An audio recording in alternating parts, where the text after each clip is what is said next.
Buenas tardes, vamos a comenzar la clase. Vamos a tener una palabra de oración para comenzar. ¿Alguna persona que desee orar lo puede hacer?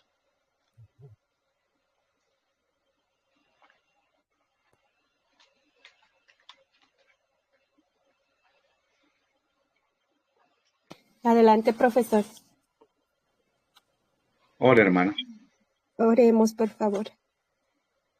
Padre Celestial, le damos gracias en esta tarde por darnos la bendición de tener un día más de vida, por la protección durante toda la noche. Gracias, Padre, por traer a su hijo Nicolás para poder enseñarnos en la salud, Señor.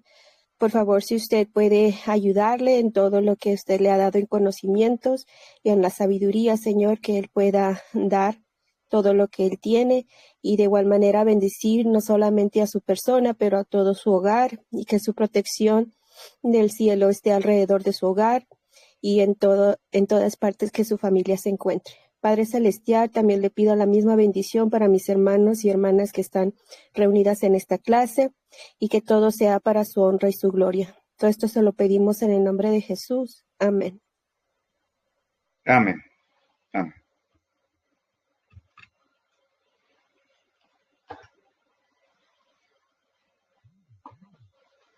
Bueno, yo creo que pueden ahora sí mandar su asistencia a mi Telegram para poder mandarles el video y mandarles el PDF de esta clase. Bueno, en esta clase vamos a la primera parte, que es la de terapias. Ya saben que hemos dado la hidroterapia, los masajes. Ahora vamos a comenzar otro capítulo que es el tema de la farmacología vegetal o la utilización de plantas medicinales. Esa va a ser la primera parte.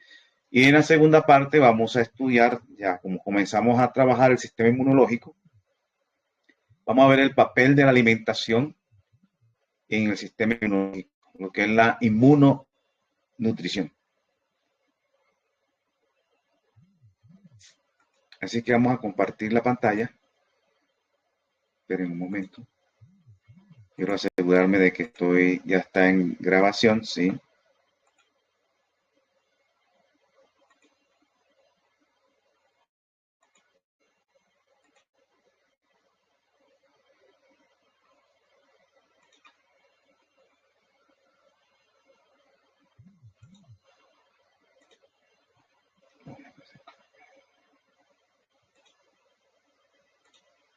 Bueno, vamos a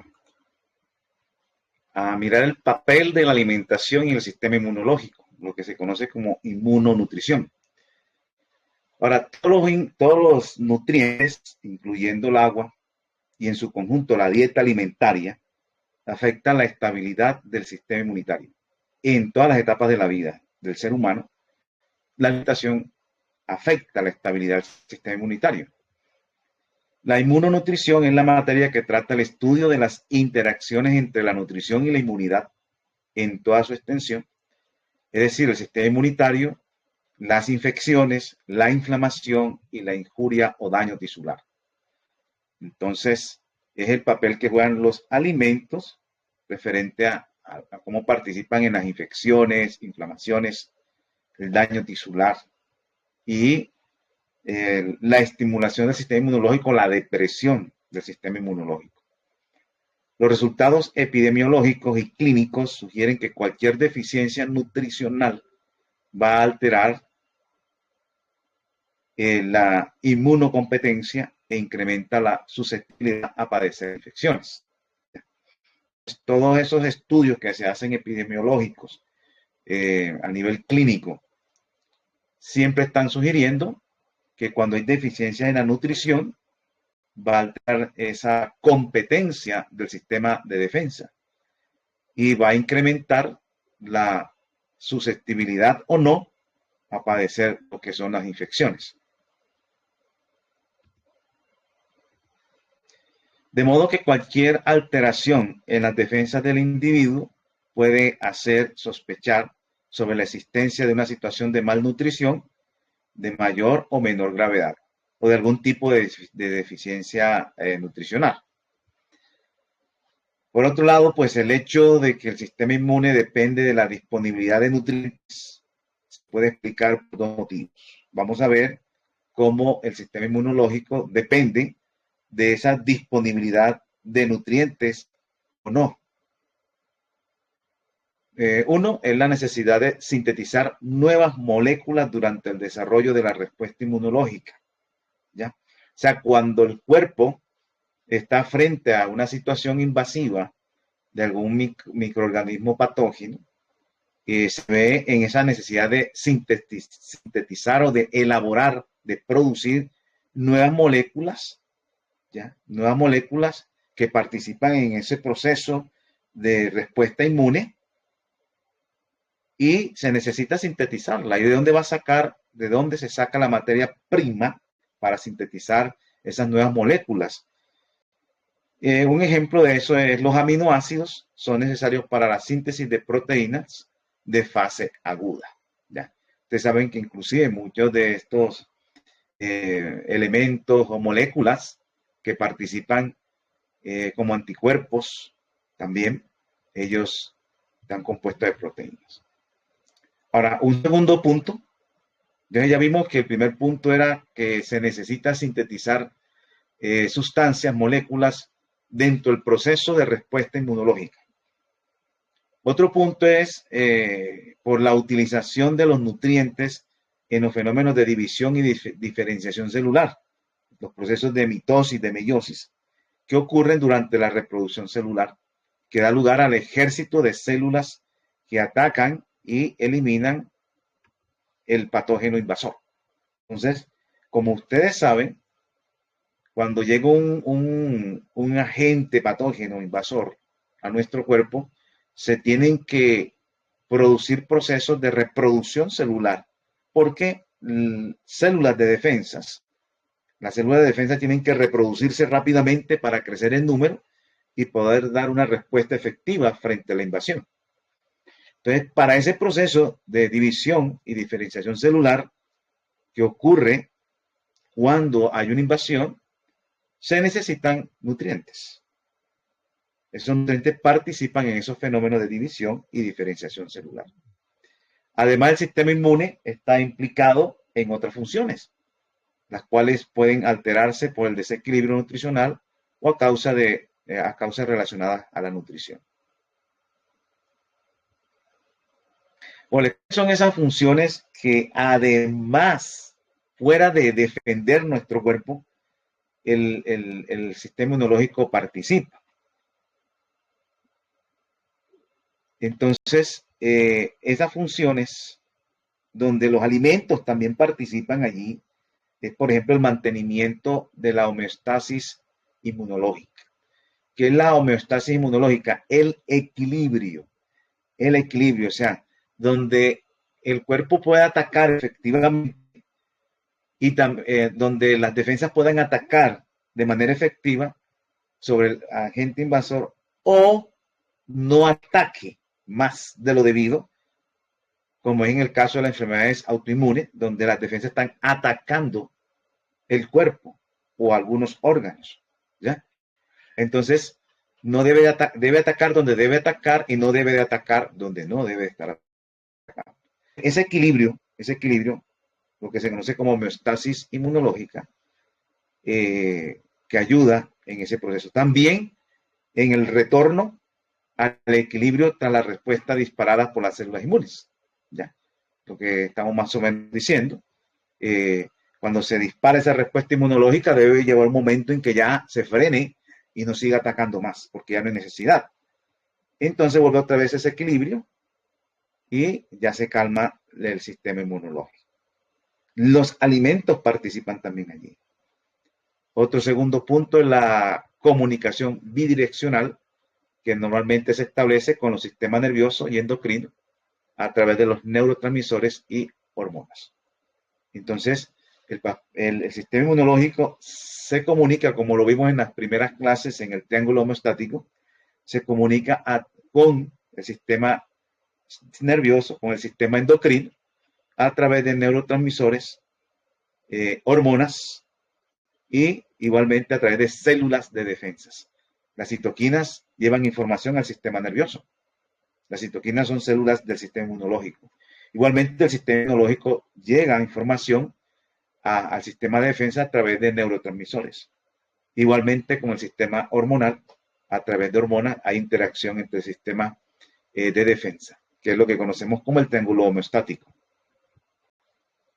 Entonces, tiene esta comunicación bidireccional en dos direcciones. Del sistema inmunológico se comunica con el sistema nervioso y del sistema nervioso se comunica con el sistema inmunológico. Igualmente, el sistema inmunológico se comunica con el sistema endocrino y el sistema endocrino se comunica con el sistema inmunológico. Eso es lo que quiere decir bidireccional, en dos direcciones. Igualmente con el sistema nervioso y el sistema endocrino. Un tercer punto también, el fenómeno de la tolerancia hacia lo propio, gracias al cual el sistema inmune no reacciona frente a las células del propio organismo. Eso es lo que se rompe en el caso de las enfermedades autoinmunes, donde el cuerpo comienza a atacar órganos del cuerpo, células del propio organismo. Entonces, ese fenómeno de tolerancia hacia lo propio también está vinculado esa capacidad del sistema inmunológico. Por lo tanto, un desequilibrio en alguna de estas funciones del sistema inmune puede ocasionar situaciones patológicas como alergias, como enfermedades autoinmunes, como inflamaciones crónicas, cuando se rompe ese equilibrio entre esas funciones que acabamos de decir. Vamos a ver un ejemplo del efecto de los nutrientes en el cuerpo, tanto su carencia, ¿no?, como también su alimentación en base a nutrientes, cómo puede afectar. Vamos a ver, por ejemplo, el efecto de la malnutrición proteico-calórica. Malnutrición, o sea, disminución en el contenido de proteína diaria y las calorías también. En situaciones de malnutrición proteico-calórica, la mayoría de los mecanismos de defensa del individuo están afectados.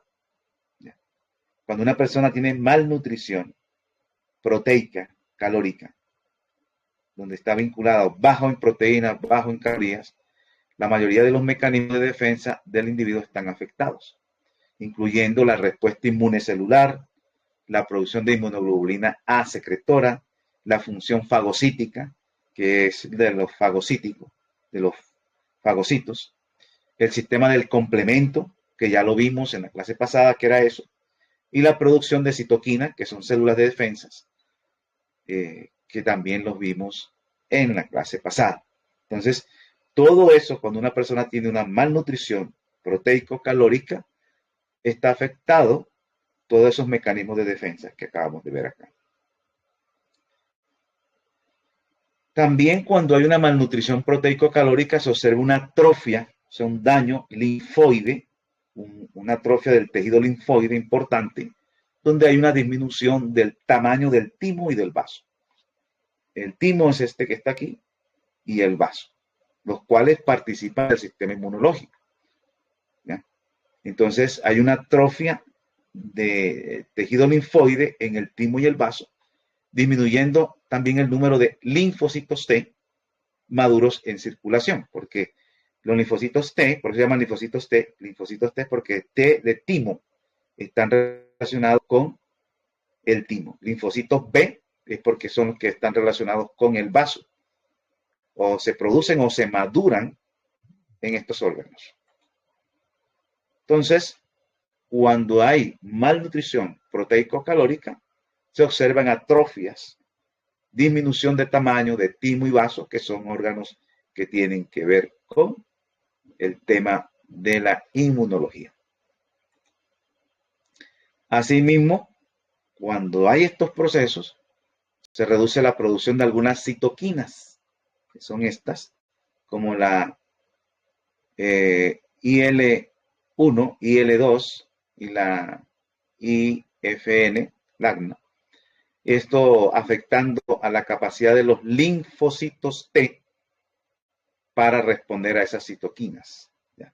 Las citoquinas llegan y influyen sobre los linfocitos T, pero al estar reducidas la producción de esas citoquinas, va a afectar la capacidad de los linfocitos T para responder a esas citoquinas, porque esas citoquinas traen una información de que hay una invasión o hay algo por ahí que hay que ir a reparar, y como hay baja producción de citoquinas, entonces los linfocitos T no pueden trabajar. Y eso ocurre cuando hay una malnutrición proteico-calórica.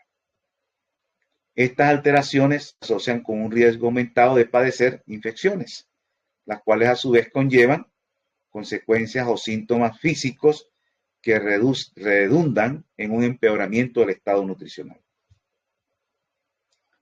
Entonces ya ahí vimos un ejemplo, ¿no?, de cómo disminución en el contenido de proteína en la alimentación y calorías puede afectar el sistema inmunológico. Vamos a ver los macronutrientes y que tienen que ver con la inmunidad. Iniciemos con los carbohidratos. Los carbohidratos, ya ustedes saben que hay carbohidratos refinados, carbohidratos integrales.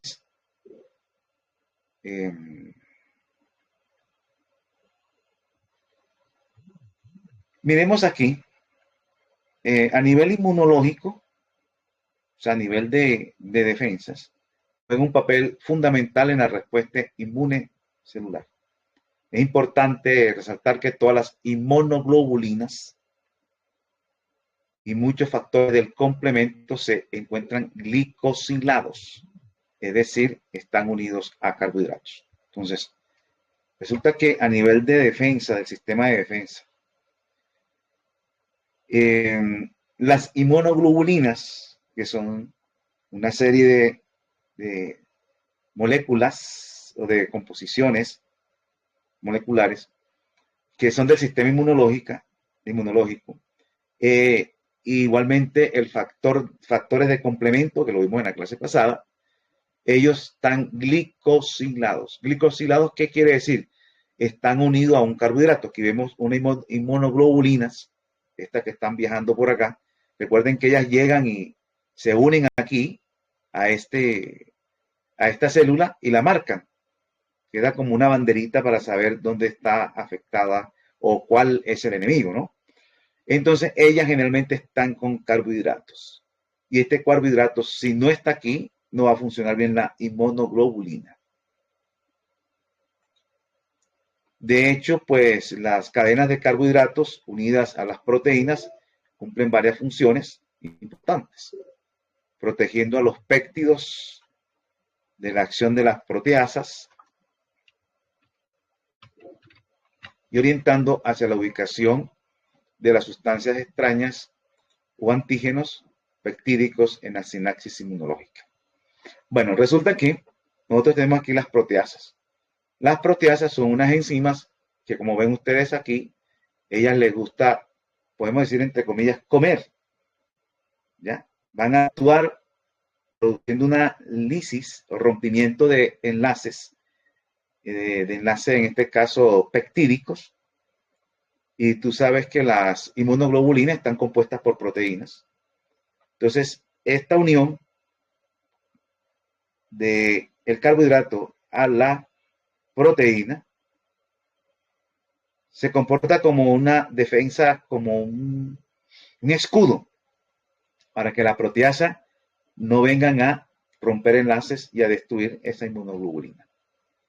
Fuera de eso, también la cadena de carbohidratos orienta hacia la ubicación de la sustancia extraña o antígeno, o sea, dirige a esa inmunoglobulina a buscar o la orienta hacia donde está el antígeno, que viene siendo el agente invasor, y esa función es el carbohidrato. Entonces, una dieta baja en carbohidratos puede afectar el tema de las inmunoglobulinas, los factores de complementos, y evitando así las funciones normales que ellas hacen. Entrando un poco más, así como se puede haber problemas por deficiencia de carbohidratos, en algunos casos, ¿no?, como también puede haber deficiencia a largo plazo por deficiencia de carbohidratos. porque el cuerpo necesita, aunque hoy en día hay una dieta, pues la dieta cetogénica, que cero carbohidratos, entonces supuestamente no podemos vivir sin carbohidratos y no nos pasa nada. Eso es lo que dicen, ¿no? Pero también hay evidencias, por otro lado, de que se necesita el carbohidrato. No es excesivo como comemos, pero se puede necesitar porque hay composiciones en nuestro cuerpo que tienen esas cadenas. Aquí vemos nada más una en el tema de el sistema inmunológico, cómo se afecta. Bueno, entrando también acá en esta parte,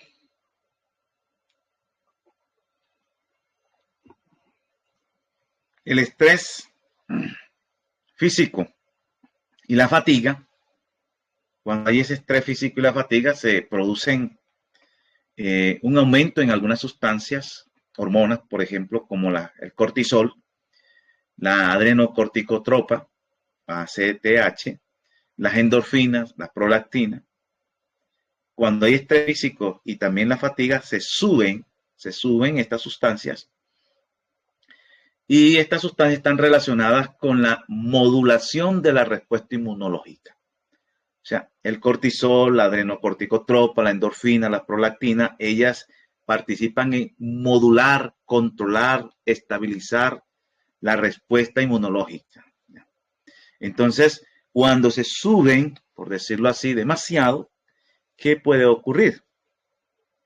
Disminución de las células NK, que son las células asesinas, cambios en los niveles de las subpoblaciones linfocitarias, o sea, los linfocitos, las poblaciones de linfocitos, hay un cambio en los niveles y también hay una alteración en la producción de citoquina.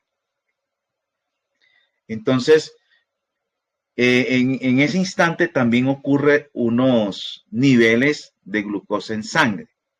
Esos niveles de glucosa en sangre bajan por ese estrés físico y la fatiga. Cuando la persona entonces comienza a consumir carbohidratos, pues, ¿qué ocurre? Cuando viene todo este cambio, o sea, hay un estrés físico, hay una fatiga fuerte, se suben estas sustancias que modulan la respuesta inmunológica y cuando se elevan demasiado, pues va a ocurrir lo que vamos a ver, disminución de las células NK, cambio en los niveles de subpoblaciones, alteración en la producción de citoquina y se bajan los niveles de glucosa en sangre. La persona consume los carbohidratos después de esto, consume los carbohidratos, se nivelan la glucosa en sangre y estos niveles de glucosa en sangre normal atenúan los cambios relativos a hormonas relacionadas con el estrés y el aumento de citoquinas. Y de esa manera, pues, se atenúan esos cambios relativos a estas hormonas que tenemos acá, las normaliza, se normaliza, reduciendo efectos perjudiciales sobre el sistema inmunológico. Entonces, esto es una parte sumamente importante, muy importante, que cuando tenemos estrés físico y llegamos a la fatiga, ocurren cambios de ciertas hormonas que van a traer un efecto, digámoslo así, entre comillas, negativo, baja los niveles de glucosa en sangre. Al consumir estos carbohidratos, nuevamente se nivelan la glucosa en sangre, se atenúan esos cambios relativos a estas hormonas y reduce los efectos perjudiciales sobre el sistema inmunológico. De esa manera, vemos cómo el consumo de carbohidratos adecuadamente nos puede atenuar, nos puede reducir efectos perjudiciales sobre el sistema inmunológico cuando experimentamos un estrés físico y experimentamos fatiga. Entonces, es vital, miren, nada más aquí viendo solamente el tema de los carbohidratos. Ya vimos un efecto de las proteínas. Esto es por un lado, pues, es el tema que hemos visto cuando hay deficiencia de carbohidratos. Deficiencia de carbohidratos. Por el otro lado es el aumento del consumo de carbohidratos, el aumento de consumo excesivo. ¿Cómo afecta también tanto una deficiencia de carbohidratos como también un exceso de carbohidratos? Entonces, el azúcar, vamos a hablar del azúcar refinada, igualmente como las grasas refinadas, es el archienemigo del sistema inmunológico. El archienemigo del sistema inmunológico es el azúcar refinada con las grasas refinadas. El azúcar inactiva rápidamente los soldados de infantería destructores de gérmenes, como son, por ejemplo, los fagocitos. Una sola gaseosa, o como le dicen en otras partes, sodas gaseosas, una sola gaseosa contiene 12 cucharaditas de azúcar, suficientes para debilitar la habilidad protectora de los glóbulos blancos en un 60% durante 5 horas. ¿Ya? Durante 5 horas, el 60% de la habilidad protectora de los leucocitos, de los glóbulos blancos, se va al piso, se debilita por el consumo de una sola gaseosa que tiene aproximadamente 12 cucharaditas de azúcar. El azúcar y la fagocitosis. Cuando una persona consume azúcar en cualquier presentación, la capacidad de las células blancas para defenderse decae notablemente. Aquí vemos un ejemplo de cucharaditas de azúcar consumidas una comida por un adulto, el número de bacterias destruidas por cada célula blanca y la disminución en la capacidad para destruir bacterias en porcentaje. Entonces, 0 cucharaditas de azúcar, el número de bacterias destruidas por cada célula blanca es 14 y la disminución es 0, ¿no? Cuando no estamos consumiendo azúcar. 6 cucharaditas de azúcar, el número de bacterias pasó de 14 a 10 y bajó un 25% la capacidad de destruir bacterias. Cuando son 12 cucharaditas, el número de bacterias es 5.5 y ya se disminuyó un 60% la capacidad. 18 cucharaditas, solamente 2. De 14 se reduce a 2. Un 85% de disminución de la capacidad para destruir bacterias. Y 24 cucharaditas, el número de bacterias de esta es 1 solo y hay un 92% de disminución. Un diabético no controlado, o sea que no está controlada su diabetes, solamente una bacteria por cada célula blanca y se disminuye la efectividad un 92%. Entonces miren que el archienemigo del sistema inmunológico es el azúcar refinado, inclusive junto con, en compañía de aceites refinados, se nos va al piso el sistema inmunológico. Entonces por eso imagínense ese tema en países donde la gente se alimenta de productos procesados y lo que vemos aquí prácticamente. Ese sistema inmunológico llega el virus, ¿verdad? Llega cualquier virus y el que llegó, ¿qué hizo en las personas automáticamente? La cantidad de muertos fueron muchos afectados por este problema del tema de la capacidad de respuesta inmunitaria debilitada por el consumo de azúcares.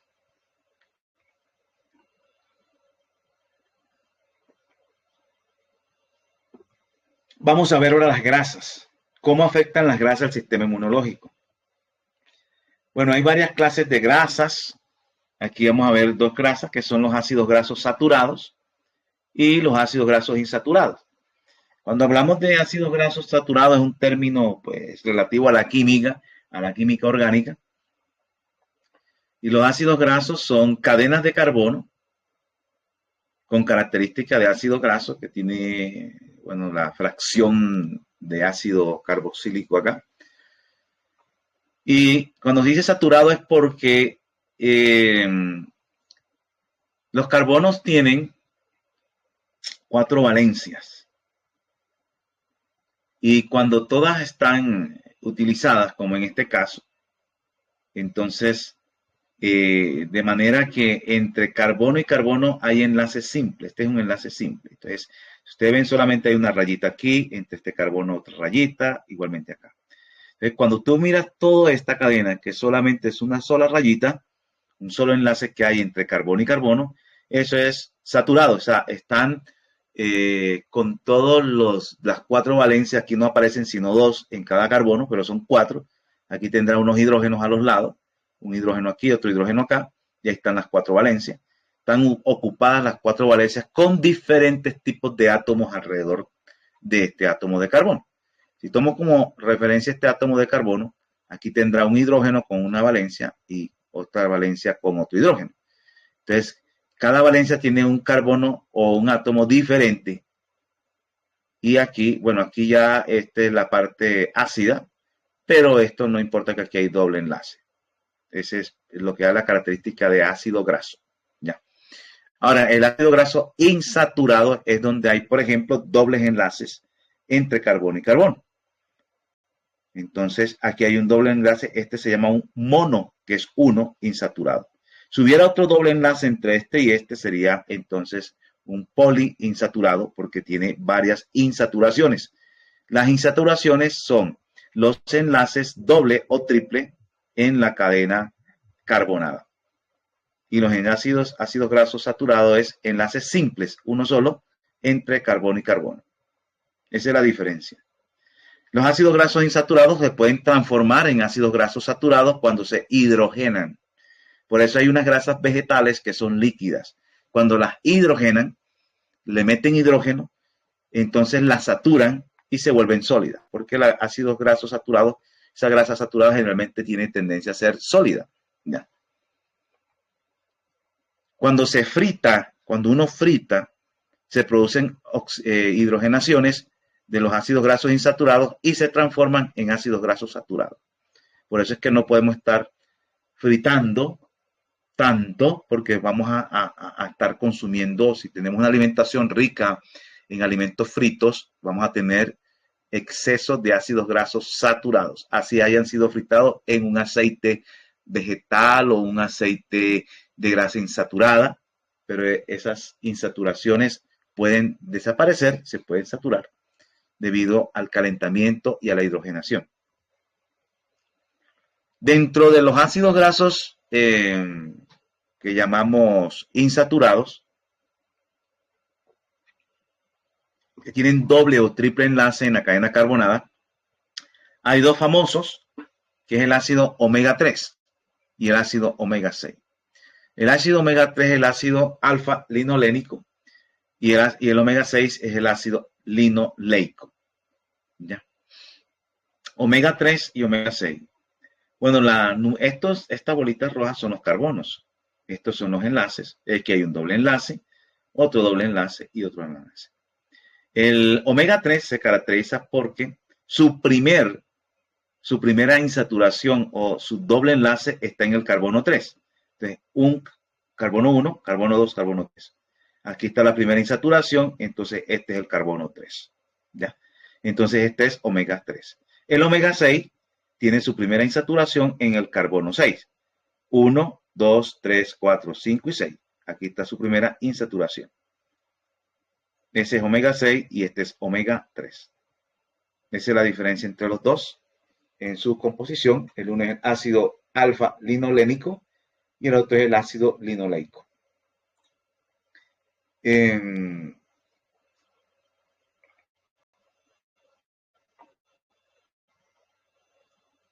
También hay que mirar algo en las grasas. Aquí tenemos una cadena carbonada de un ácido graso. Aquí está el doble enlace. Este es un mono insaturado porque tiene un solo doble enlace. Y este doble enlace está en forma cis. Cis quiere decir forma curva. Usted ve que está aquí, después comienza para acá. Aquí hay una curva y cambia la dirección. Entonces, cis siempre es en forma curva y está el doble enlace en forma trans, que generalmente está en forma recta, como usted ve la cadena carbonada, está en forma recta. Y este es un enlace trans. El enlace cis da origen a una curva en la cadena carbonada. Por eso te van a encontrar cis o trans y es por la orientación espacial. Es un isómero, se llaman isómeros cis, isómeros trans, tienen la misma composición, número de átomos, número de dobles enlaces, la misma, igualito. Lo único es la orientación que toma de acuerdo al tipo de enlace. Esto estamos hablando aquí en las grasas insaturadas. Y las grasas saturadas son aquellas que no tienen doble ni triple enlace, como este caso. Una cadena totalmente sin doble triple enlace, y esa es una grasa saturada. Bueno, entonces todo esto para que cuando estemos hablando de grasas trans, no sé si ustedes han oído que es que las grasas trans son perjudiciales. Las grasas trans son perjudiciales. Trans se debe a la orientación espacial que toma de acuerdo al tipo de enlace que ocurre entre carbono y carbono en donde hay una insaturación. Entonces, eso hay que tenerlo muy pendiente. Ahora, diferentes estudios demuestran que los lípidos o grasas alimentarios desempeñan un papel inmunoregulador. Lípidos alimentarios desempeñan un papel inmunoregulador, o sea, regularizan el sistema inmunológico, grasas que vienen en los alimentos. Los mecanismos postulados incluyen la modulación en la síntesis de eicosanoides. Los eicosanoides son unas moléculas que vamos a ver cómo participan en nuestro organismo y ellas se sintetizan. Sintetizan quiere decir que el cuerpo las genera, las produce, las fabrica. Pero hay alimentos o grasas que modulan la síntesis de estos eicosanoides. También hay alteraciones en el número y densidad de los receptores. Recuerden que los receptores son moléculas proteicas que están en la membrana citoplasmática, como en este caso. Ves tú aquí un receptor y los receptores reciben, por decir, hormonas que activan o generan una activación de ciertos procesos celulares cuando llegan aquí al receptor. Entonces, se puede alterar el número y densidad de los receptores de una molécula. Inclusive, están postulando cómo las grasas fritos, por ejemplo, la grasa saturada excesiva de origen animal, de cadena larga, saturada de cadena larga, puede estar inhibiendo el tema de los receptores de la insulina. O sea que cuando una persona come mucho frito, puede hacer que el receptor de insulina no funcione adecuadamente. Ese es un postulado que hace rato se viene haciendo, ¿no? A través de investigaciones. Entonces, también las grasas pueden afectar la fluidez de las membranas celulares. Porque como ustedes saben, las grasas, la membrana celular está compuesta por fosfolípidos, también contiene colesterol dentro de su composición, la membrana citoplasmática. O sea que la membrana citoplasmática es la que está aquí redondeando el citoplasma. ¿Ya? Entonces, en su composición también tiene grasas, como son los fosfolípidos, que son estos que ustedes ven acá, y también tiene proteína dentro de su composición. Bueno, aquí en esta parece que no aparece, pero hay composición también de proteína ahí. Y entonces la fluidez de la membrana celular que disminuye con la longitud de cadena y aumenta con el grado de insaturación de los ácidos grasos incorporados. La fluidez de la membrana es importante para la expresión de las estructuras de la superficie celular como los receptores. Entonces, como un exceso de ciertos tipos de grasa pueden estar afectando la expresión de las estructuras de la superficie celular, como en el caso de los receptores que quedan bloqueados. También depende del tipo de grasa, hay modificaciones en el número y función de las subpoblaciones linfocitarias, además de alteraciones en la producción y mecanismo de acción de las citoquinas, proteínas responsables de la comunicación entre las células. Las células se comunican entre sí a través de las citoquinas, que son una especie de proteínas, y así que estas grasas pueden alterar la producción y pueden alterar el mecanismo de cómo actúan las citoquinas. En general, las dietas ricas en ácidos grasos poliinsaturados, como omega 3, ¿ya?, tienden a inhibir las respuestas inmunitarias excesivas. sea, cuando hay una respuesta inmunitaria excesiva, como en el caso de las enfermedades autoinmunes, donde las células de defensa están atacando el cuerpo, los omega 3, cuando la dieta es rica en este tipo de omega 3, tiende a inhibir las respuestas inmunitarias excesivas, que se asocia pues con enfermedades inflamatorias crónicas, como el caso de la artritis reumatoide, esta que tenemos aquí. La artritis reumatoide es una inflamación de las articulaciones debido a un problema inmunológico, de alteración de la función inmunitaria debido a un proceso pues, autoinmune.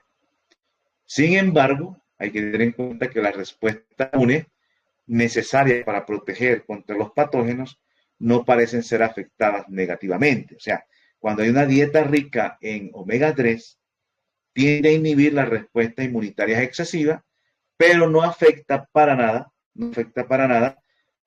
para proteger contra los patógenos.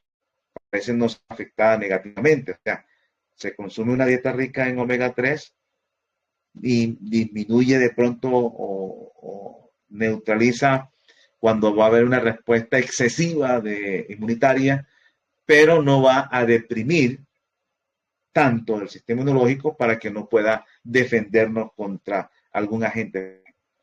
Hay grasas poliinsaturadas, tenemos aquí esta que se conoce como el ALA, SDA, EPA, DHA, el ácido docosahexaenoico, el EPA es el ácido eicosapentaenoico, el SDA es el ácido estearidónico y el ALA es el ácido alfa-linolénico. Son ácidos grasos poliinsaturados. Si ustedes ven aquí, vemos las insaturaciones, que son estos dobles enlaces. Tienen muchos. Igualmente este que tenemos acá tiene 3. Este tiene un poquito más, 4. Todos son grasas poliinsaturadas. Ácidos grasos poliinsaturados. Aquí estuvimos hablando pues del omega 3. Ahora, hay que tener en cuenta lo siguiente. Además de las dietas ricas en ácidos grasos poliinsaturados, omega 6, el omega 6 tiene un efecto diferente en la respuesta inmunológica que el omega 3. El omega 3, ya saben, inhibe la respuesta excesiva de defensa, pero no afecta para nada la actividad de las defensas para defendernos contra el agente invasor. Los omega 6 tienen un efecto diferente en la respuesta inmunológica, incluyendo las respuestas pro y antiinflamatorias. O sea, los omega 6 tienen respuestas proinflamatorias. Pro, ¿qué quiere decir? Que promueven la inflamación, porque la inflamación es un proceso benéfico, ¿ya? Es un proceso en el cual el cuerpo responde ante un agente invasor para producir como un cercado, como un bloqueo, para que lleguen ahí las sustancias de defensa.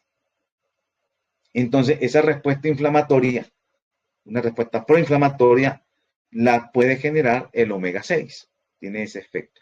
Pero también tiene un efecto antiinflamatorio. El problema de hoy en día es que se está consumiendo, debe haber un equilibrio entre omega 3 y omega 6. Pero hoy en día se está consumiendo exceso de omega 6 y poco omega 3. El omega 6 viene generalmente en los aceites vegetales refinados. Los aceites vegetales refinados concentran omega 6, los cuales son proinflamatorios. Entonces, el ácido graso poliinsaturado, omega 6, ácido araquidónico, que es este que tenemos acá, el ácido araquidónico, produce, como vimos la vez pasada, en la diapositiva pasada, es omega 6 porque el primer doble enlace o la primera insaturación está en el carbono 6. Y el ácido omega 6 produce un aumento en los mediadores proinflamatorios. Aumenta esos mediadores o sustancias que están mediando la la inflamación. Y a través de estos mediadores proinflamatorios regulan la actividad de células inflamatorias, regulan la actividad de la producción de citoquinas y el equilibrio de las subpoblaciones linfocitarias, o sea, de las poblaciones bajas de linfocitos, los cuales son células de defensa. Todo eso lo maneja el omega 6, ¿ya?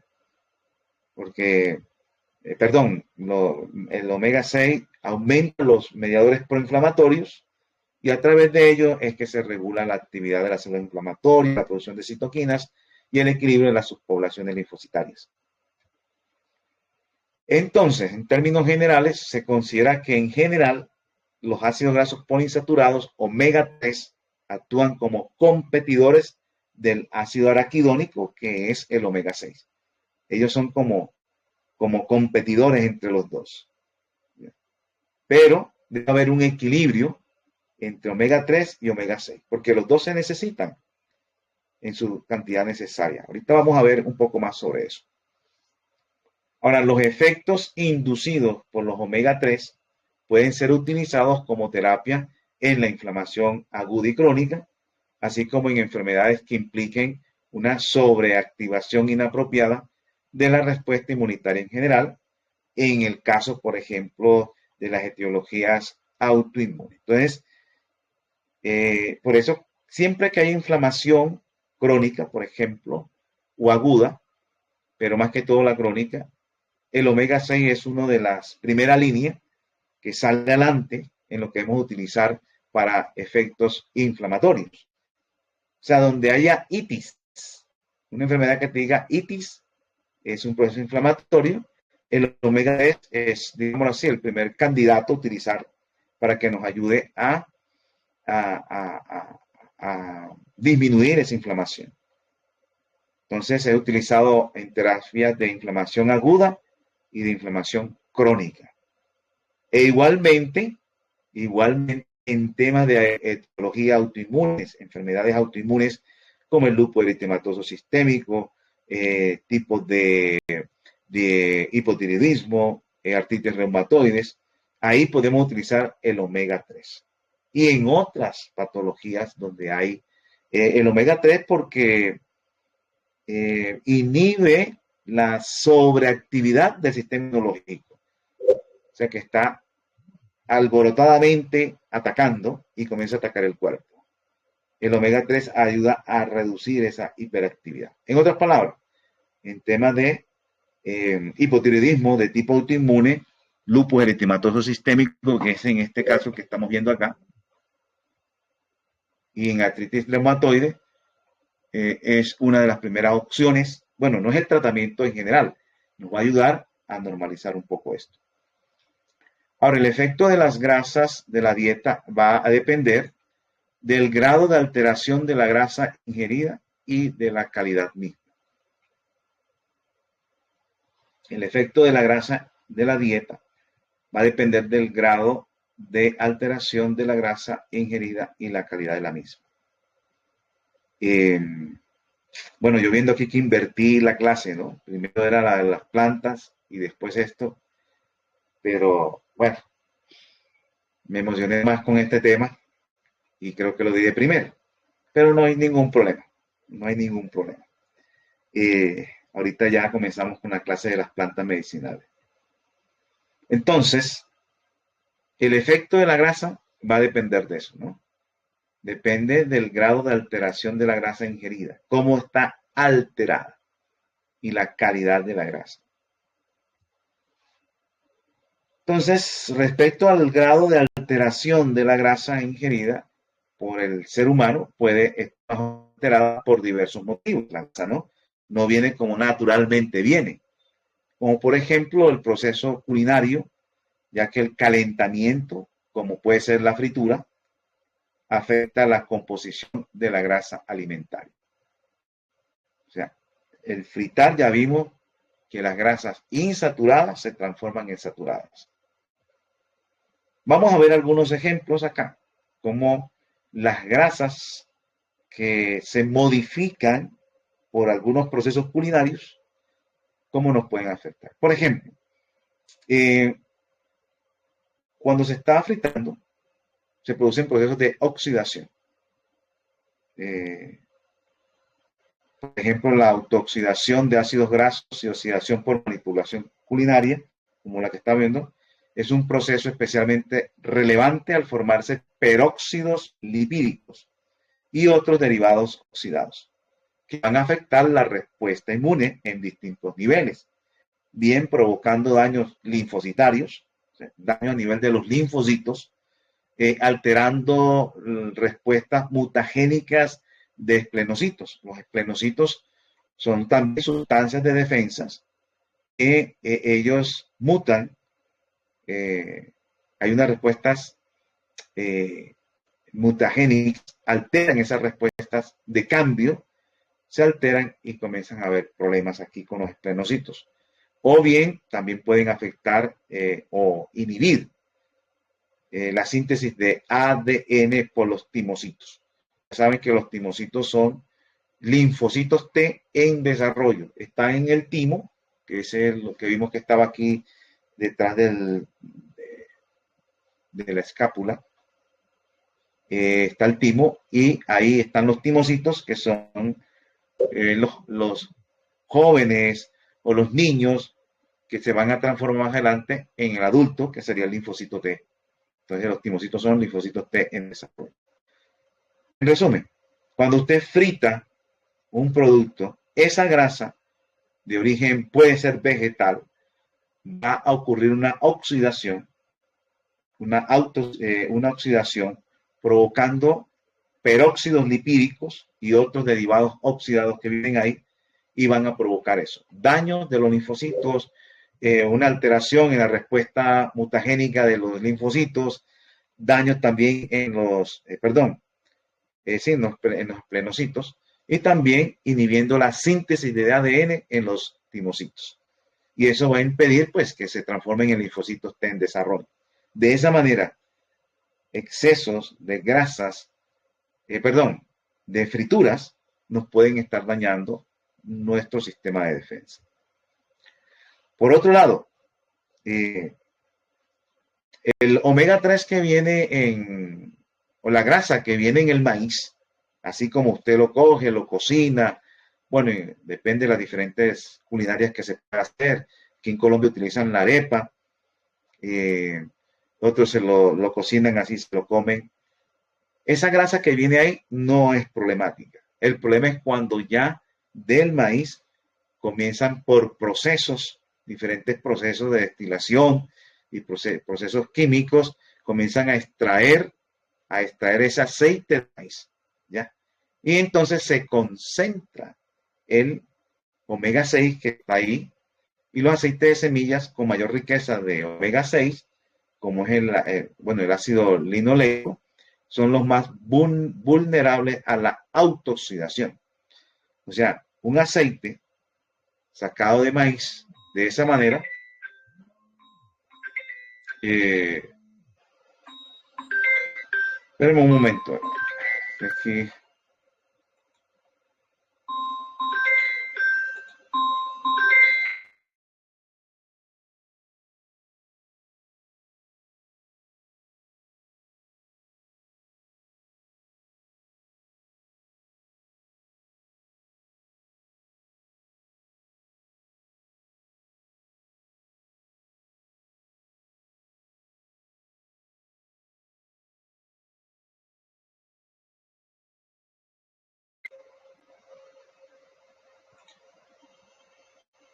Bueno, como veníamos acá,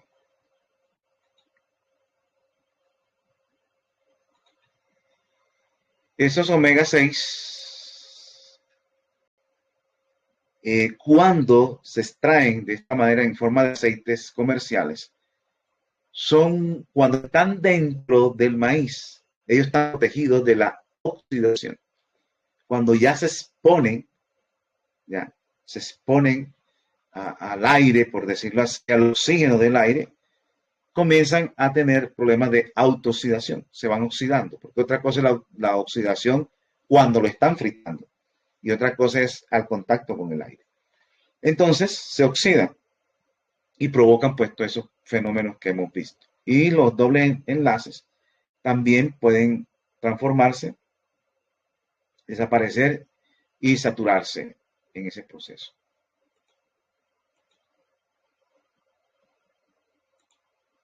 Déjenme poner acá.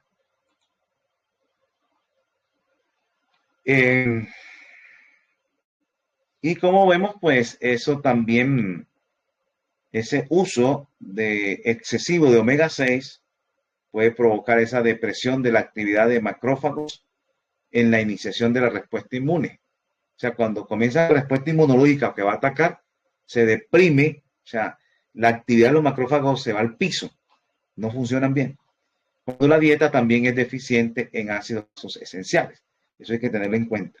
Cuando hay una deficiencia en ácidos grasos esenciales, omega 3 y omega 6, se deprime la actividad de los macrófagos cuando se inicia la respuesta inmune. Aquí vemos algunos ejemplos donde podemos encontrar omega 6, aceites de semilla en general, girasol, sésamo o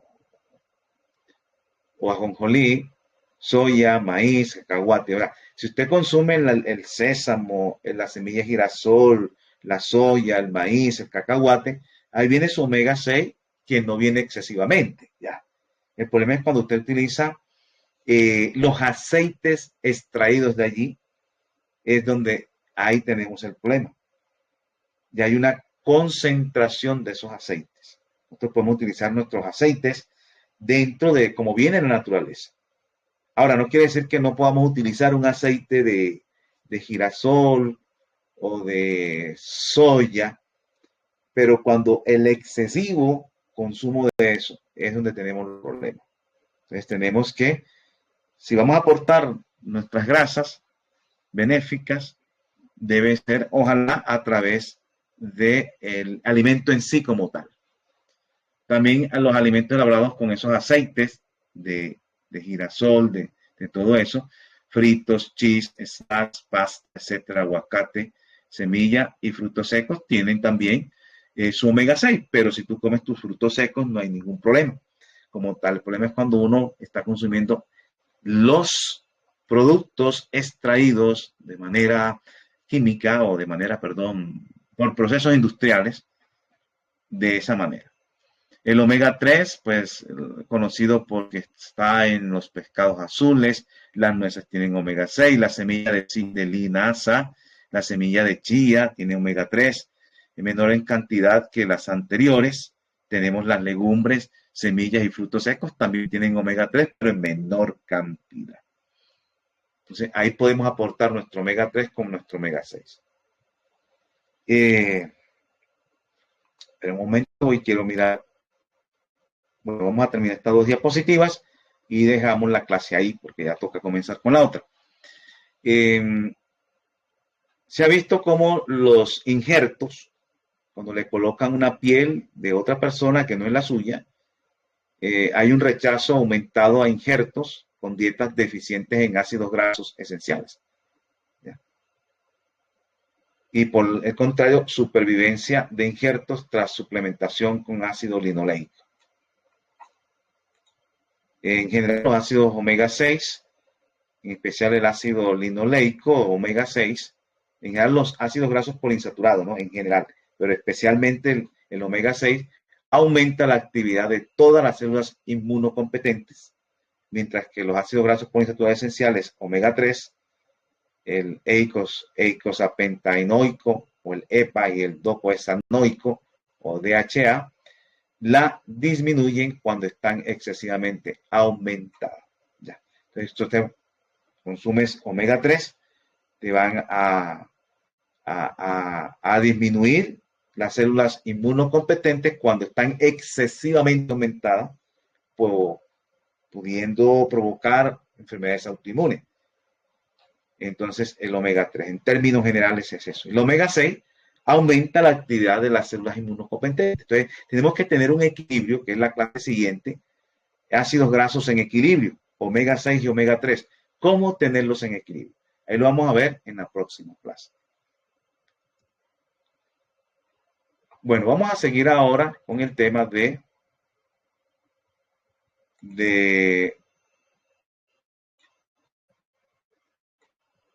la farmacología vegetal. Pero antes, pues quería comentarles algo.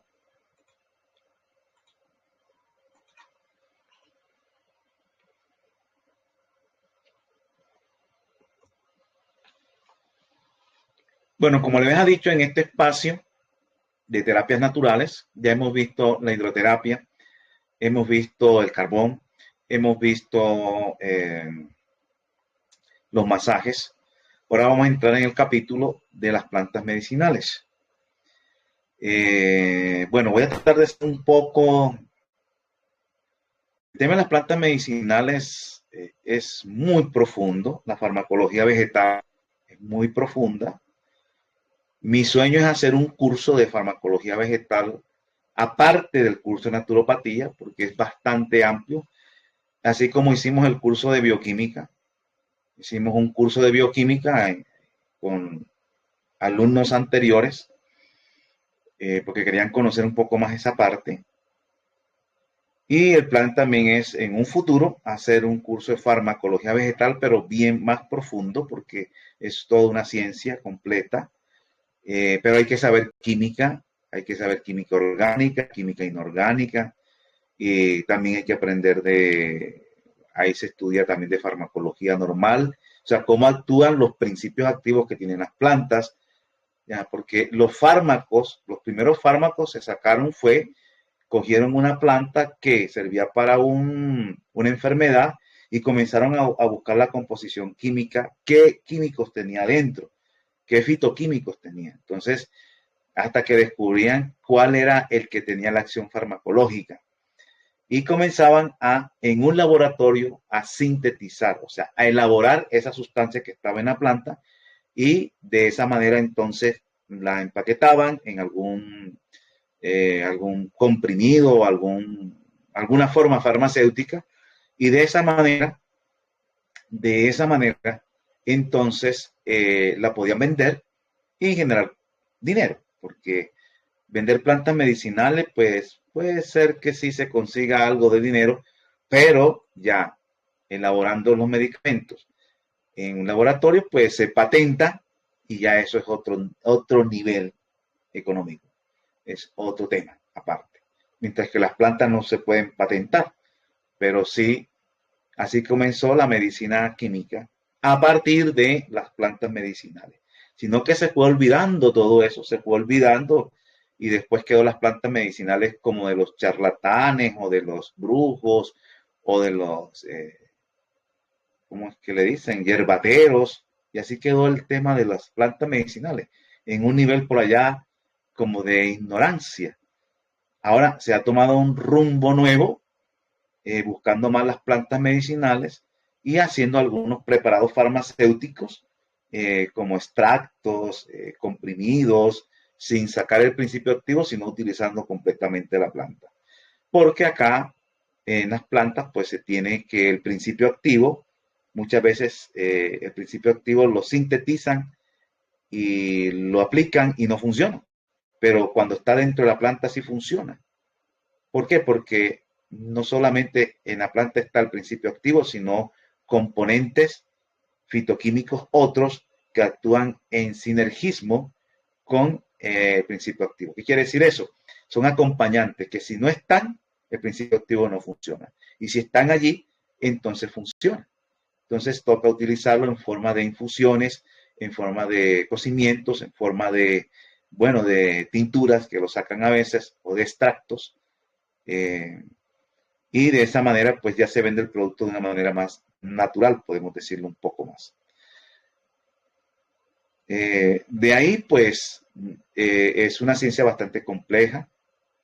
Yo acá he hecho un curso de farmacología vegetal intermedio, no tan sencillo, porque ustedes van a entrar de pronto, la planta tal sirve para esto y listo. No, vamos a hacer un poquito más completo, pero está el otro grado donde sí se estudian las estructuras químicas, la forma química, los procesos que ocurren y muchas otras cosas. Es una idea, bueno, un curso que tengo aquí de sueño, porque de ganas de hacerlo, porque eso a mí me encanta. A mí me gusta, así como hicimos el de bioquímica. pero bueno, es una opción. El objetivo es que participen todos, pero siempre se requiere un poco de ciertos conocimientos. Pues el objetivo es darle a las personas también, por un lado, la química orgánica, química inorgánica y algunas cosas de eso antes de comenzar con el proyecto. Pero bueno, como le digo, ese es algo que está ahí en el proceso del tiempo, cuando pueda hacerlo. Así que vamos a comenzar con el de las plantas medicinales. Vamos a comenzar aquí con diapositivas.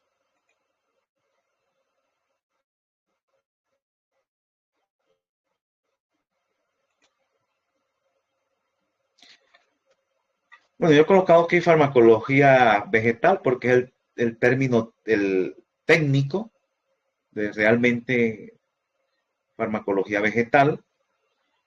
Eh, a algunos no les gusta que uno utilice esta palabra farmacología porque la farmacología, bueno, está vinculado supuestamente con la brujería, que fármaco, bueno, tienen cada uno sus podemos decir, teorías. Así que a veces algunos no lo utilizan, la palabra fármaco. Pero bueno, yo lo he colocado acá por ser una palabra técnica. Eh, Botánico es una cosa, botánico es el que estudia todo lo que tiene que ver con el proceso del crecimiento, las partes de las plantas, la familia, el orden, la clase, la parte que tiene que ver con, bueno, con el sistema en que están distribuidos para clasificaciones de las plantas, ¿no? Entonces, un botánico realmente es una persona que se encargue de esas partes anatómicas, de la fisiología y de la parte que tiene que ver con lo que hemos dicho anteriormente. La herbología es la ciencia del manejo profesional de plantas medicinales, pero utilizando, pues, encargándose de la parte farmacológica de vegetal. ¿Ya? El botánico no, sino que generalmente se le dice, él es botánico, pero en sí pues trabaja la parte medicinal. Pero lo de un botánico no está tan vinculado con el tema de la parte de la medicina de las plantas, sino en el tema de el que tiene que ver es la herbología. Para diferenciar eso, botánica y herbología. La herbología sí se encarga de la parte farmacológica o parte medicinal de las plantas. Bueno, entonces, esto consiste en la utilización de extractos de plantas, los cuales producen diferentes estímulos desde neurológicos, o sea, efectos sobre el sistema nervioso, viscerales, las vísceras, los órganos huecos, también efectos metabólicos, siendo de gran importancia para poder regular un cuerpo de una forma natural. Los principios activos son las sustancias a la cual se debe el efecto farmacológico de un medicamento o planta. Entonces, eh, para que una planta tenga un efecto farmacológico o medicamentoso, lo que genera ese efecto es el principio activo que está en su interior. Ese es el fitoquímico que tiene el efecto farmacológico, es el principio activo. También hay otras sustancias que están alrededor, fitoquímicos, pero que no tienen un efecto de farmacológico. Para los diferentes preparados galénicos facilitan la toma y dosificación de la droga. Preparados galénicos son las infusiones, los colirios, los extractos, esos son los preparados galénicos, que vienen pues de Galeno. Galeno era un médico que se dedicó pues a hacer preparaciones y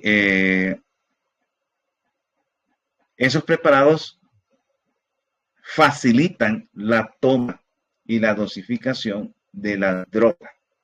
Cuando hablamos de droga, no estamos hablando de droga química, porque también hay, la palabra droga tiene como una mala comprensión digámoslo así, en galénica, que es una materia en el área de la química farmacéutica.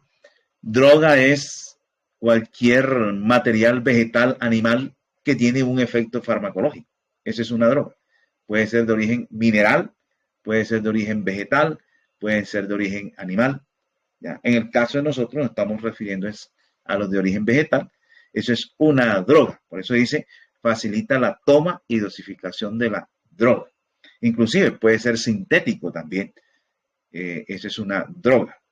Entonces, acá cuando hablamos de droga, no estamos hablando de droga química, sino de droga vegetal. Sino que a veces los términos se han mal utilizado o a nivel común.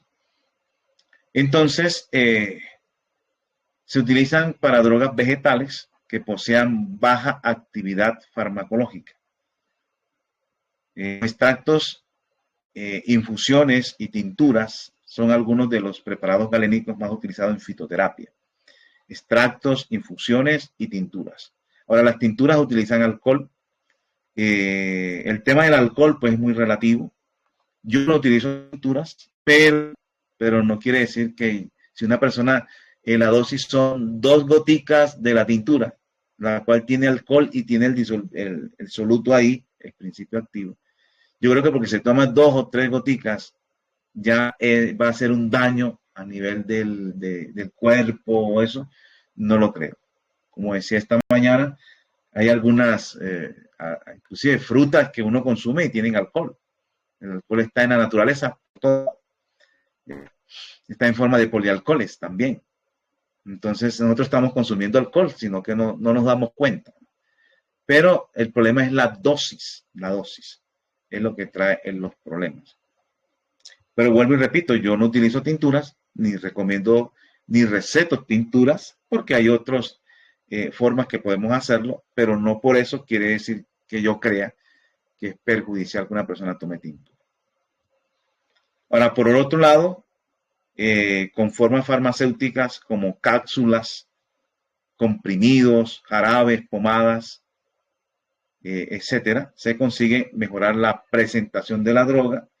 También va a facilitar la administración e incluso hacerla más agradable, porque a veces tomar una infusión de ajenjo, por ejemplo, todo el mundo le cuesta tomar infusiones de ajenjo o infusiones de boldo o cualquier infusión de alguna planta de sabor amargo.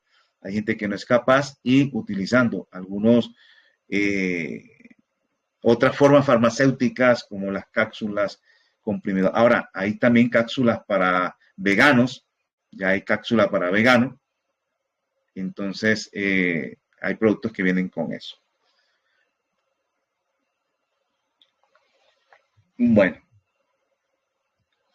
las tisanas constituyen probablemente la forma de administración líquida más simple y popular de preparar las plantas medicinales. Simplemente es hervir el agua, introducir con su dosis adecuada la planta, esperar que, bueno, cuando esté hirviendo se le aplica las hojas y se deja hervir un poquito y se retira.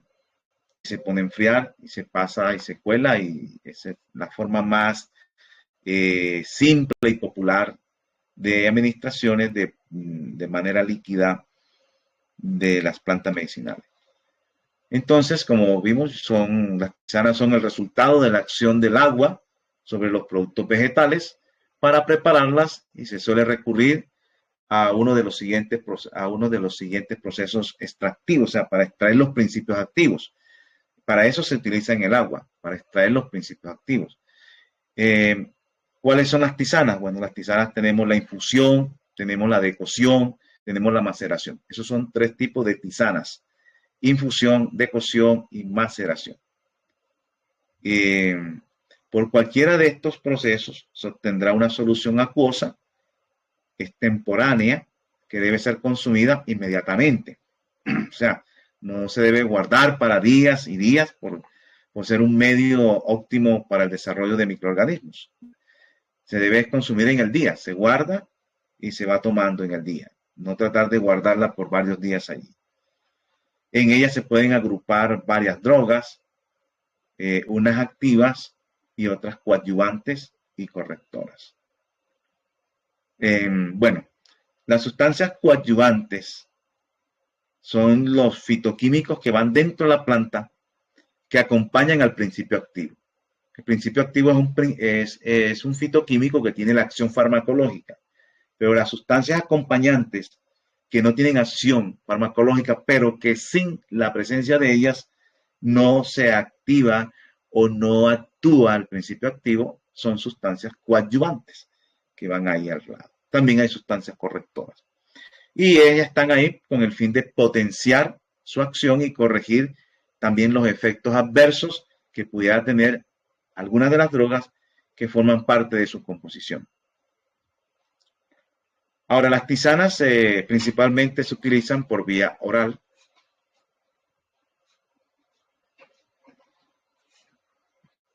Pero también se pueden emplear por vía tópica, como por ejemplo en compresas, colirios, lociones, etc. Las tisanas constituyen una forma de administración muy ligada a la automedicación, por lo que solo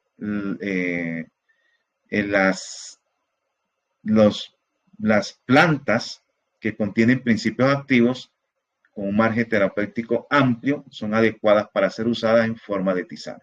Entonces, eso es lo que también se tiene en cuenta, de que estas tisanas constituyen una forma de administración muy ligada a la automedicación. Muchas veces podemos tener una automedicación irresponsable porque no investigamos mucho más las cosas y podemos automedicarnos y podemos estar haciendo un efecto perjudicial. Entonces, por lo que solo las plantas que contienen principios activos con un margen terapéutico amplio son adecuadas para ser usadas en forma de tisana. Estas plantas de margen terapéutico más estrechos no son aptas para la automedicación y se emplean en otras formas que garanticen una posología más precisa. O sea, la posología es la cantidad apropiada, más precisa. Bueno, hablemos un poquito de la infusión, que es un tipo de tisana. Para prepararla se vierte la planta o droga. Vuelvo y repito, la palabra droga aquí, en farmacología, la palabra droga no quiere decir ni cocaína, ni marihuana, no quiere decir eso precisamente. No quiere decir tampoco medicamentos ya químicos específicamente. Droga es cualquier sustancia en farmacología. Droga es cualquier sustancia de origen animal, de origen vegetal, de origen mineral o de origen sintético que tiene una acción farmacológica o una acción medicamentosa en el cuerpo para mejorarlo o para tratar de equilibrarlo, ¿ya? Entonces, cuando aquí dice se vierte la droga, no estoy hablando de una pastilla, no estoy hablando de una pastilla sintética, de un medicamento sintético. Estoy hablando en este caso, de la planta, en este caso, de la planta. Estoy hablando en términos de farmacología, no estoy hablando en términos del común, ¿no? Que uno aquí la palabra droga significa eso, droga de medicamento o droga de marihuana, cocaína y esas cosas. Entonces, para preparar, se vierte en la planta, en el agua caliente hasta el punto de ebullición. Ya. Usted espera que esté huyendo. Cuando esté huyendo puede verter la planta, ¿no? Y dejando en maceración durante unos 3 a 5 minutos, dejándolo ahí quieto, y después la puedes colar y la resolución resultante se consume enseguida, preferiblemente caliente. Ahora, puedes hacer más porque de pronto por el tiempo no te queda tiempo para acá 3 veces, sino que lo puedes almacenar, pero se trata de consumir en el mismo día, no hacer para muchos días, sino para el mismo día. Ahora, normalmente la medida a utilizar son de una cucharada sopera de la planta por taza de agua y se consume 2 a 3 tazas al día, antes, después o entre las comidas, según sea cada caso. Ahora, hay plantas que tienen ya más específico la dosis, ya, esta es una forma general. Ahora, la infusión es el procedimiento más adecuado para obtener tisanas de las partes delicadas de las plantas. Ojo con esta parte. Hay partes de las plantas que son delicadas, ¿ya? Entonces, la infusión es el procedimiento más adecuado. En el caso de tisanas, más adecuado para proteger o para obtener tisanas de las partes más delicadas de las plantas. Por ejemplo, las hojas, las flores, sus unidades y tallos tiernos, ya que con ellas se extraen suficiente cantidad de sustancias activas de las drogas, de la planta, ¿no? Con muy poca alteración de su estructura química, ya que se minimiza el efecto destructivo del calor sobre esta. Se trata, por eso es que cada vez que usted va a hacer un preparado, una tisana, debe saber algo de en esa planta qué tan alterable es la composición, la estructura química, especialmente el principio activo, qué tan alterable es con el calor. Mira.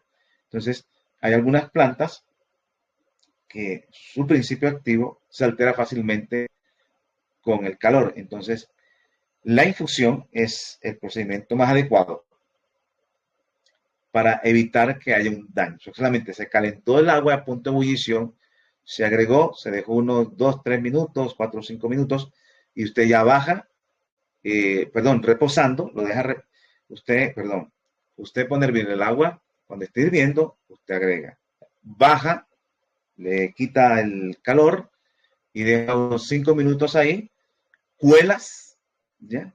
Y lo colocas y lo envasa y lo deja reposar. De esa manera no se destruye tanto y se puede obtener pues, un producto que tenga una acción farmacológica en el cuerpo. Las infusiones se utilizan tanto por vía interna como por vía externa. Las infusiones se pueden utilizar vía interna o vía externa, o sea, a través de la boca o aplicaciones externas en la piel. La decocción, que también es un tipo de tisana, se prepara vertiendo la cantidad adecuada de la planta en un recipiente con el agua caliente al punto de ebullición y se deja hervir durante un tiempo que oscila entre 5 y 20 minutos. Entre 5, aquí te digo, aquí dice 2 minutos, pero es 20 minutos. Entre 5 y 20 minutos se deja hervir. Entonces, en esta, ¿qué es lo que se hace? En un recipiente con el agua caliente al punto de ebullición, usted, y al igual que la infusión, usted vierte la planta en su dosis apropiada y usted la deja que hierva ahí durante un tiempo, entre 5 y 20 minutos, la deja ahí. La diferencia con la infusión es que el agua está hirviendo, se agregó y enseguida se le baja el calor, la deja 5 minutos sin candela, sin llama y después cuela, porque esta sí lleva más calor. Después se apaga el fuego y se deja en maceración durante 15 minutos. Entonces, la dejas servir ahí entre 5 y 20 minutos, apagas el fuego y se deja en maceración. La dejas ahí durante 15 minutos. El líquido resultante se cuela y se consume rápidamente, preferiblemente caliente. La medida más frecuente, como en el caso de la infusión, es una cucharada sopera de la planta por taza de agua. Este es algo generalizado, pero ya en la clase vamos a ver ya cada planta cuánta dosis se necesita para cada enfermedad que se va a dar. Ahora estamos viendo la decocción. La decocción, ¿cuándo se utiliza la decocción? Se utiliza para preparar tisanas a base de partes duras, ¿ya? Partes duras de las plantas. Por ejemplo, cuando se utiliza la raíz porque es donde está el principio activo, la corteza de la planta, las semillas, que precisa de una ebullición mantenida para liberar sus principios activos. ¿Ya? Si lo haces en infusión, no libera los principios activos en el agua. Sin embargo, presenta el inconveniente de que algunos de los principios activos pueden degradarse por la acción prolongada del calor. Ese es un inconveniente que puede presentarse, como no. Al igual que las infusiones, la adecuación se puede utilizar tanto por vía interna como externa. La maceración es otro tipo de tisana. Se prepara colocando la planta previamente pesada en un recipiente opaco con la cantidad de agua necesaria a temperatura ambiente. Se deja reposar en un lugar fresco y oscuro de acuerdo al tiempo requerido, que eso va de planta a planta, ¿no? Por lo general, si se trata de partes blandas, como por ejemplo las flores y las hojas, el tiempo de maceración será de unas 12 horas. Y si son partes duras, como raíces y corteza, será de 24 horas. Pasado este tiempo, se cuela el líquido resultante. Normalmente se utiliza entre 20 y 50 gramos de planta por litro de agua y se toman de 2 a 3 tazas al día. La maceración resulta útil para aquellas drogas cuyos principios activos sean termolábiles, o sea, que se afecten con cualquier grado de calor. Entonces, cuando veamos las plantas y para ciertos preparados, se le va a decir, se tiene que hacer por maceración porque no se puede hacer por infusión ni por decocción porque sus principios activos son termolábiles. A veces se realiza primeramente una maceración para reblandecer los tejidos vegetales y seguidamente una decocción. En algunas plantas también se mezclan las dos, maceración y después decocción. Ahora, tú también puedes hacer una trituración, así como de pronto vemos acá, triturar la planta, la trituras y ya la agregas en un recipiente y la dejas ahí. Y por otro lado tenemos los zumos. Los zumos que se hacen en un extractor, por ejemplo, son preparados galénicos obtenidos por expresión de planta fresca o de partes de ellas. Esa ya es diferente, ¿no? Se preparan con las plantas frescas recién recolectadas, triturándola o prensándola y después filtrando el líquido resultante. Ahora, si no tenemos extractor, también hay unas que se trituran y se exprime en un lienzo y le sale el zumo, ¿ya? Con hojas verdes de las plantas que se va a utilizar, se maceran bien y se exprimen en un lienzo y sale el líquido, ese es el zumo. Como también puedes utilizar un extractor. En otra parte creo que le dicen juguera. Entonces, actualmente también se pueden obtener de una manera cómoda, utilizando una licuadora eléctrica, un extractor. Los zumos tienen la ventaja de contener todos los principios activos sin degradar. Ese es donde vienen más los principios activos, donde menos se degradan es en el zumo. Especialmente las vitaminas, pero se han de ingerir inmediatamente después de su elaboración. Eso sí tienen esto, sí no se pueden dejar un rato ahí guardados, algo no. Eso sí toca hacerlo y tomarlos de una vez. Por otro lado, bueno, ya vimos las tisanas. Las tisanas fueron la infusión, la decocción, la maceración. Ya esta es otra forma que son los zumos y esta es otra que son las tinturas. Bueno, les repito, las tinturas son soluciones alcohólicas. Especialmente se pueden utilizar otros líquidos orgánicos, en algunas excepciones otros líquidos, como puede ser la glicerina. La glicerina se utiliza en reemplazo de las tinturas, para los que no, digamos, no están de acuerdo con consumir las tinturas, ¿ya? Podemos utilizar la glicerina para hacer esos preparados. Que logran una concentración muy alta de ciertos principios activos de la planta. Ahora, digamos, la ventaja que tiene el alcohol tiene la capacidad de concentrar mayor cantidad de principio activo de la planta, ¿ya? Por eso es que utilizan mucho, entonces, una gotica tiene una alta concentración de los principios de la planta, del principio activo de la planta, una gotica nada más. Entonces, por eso es, es un... Y permanece mucho tiempo ahí, usted lo tiene protegido. El alcohol preserva, no se daña, no hay germen que llegue, y entonces por eso lo utilizan mucho.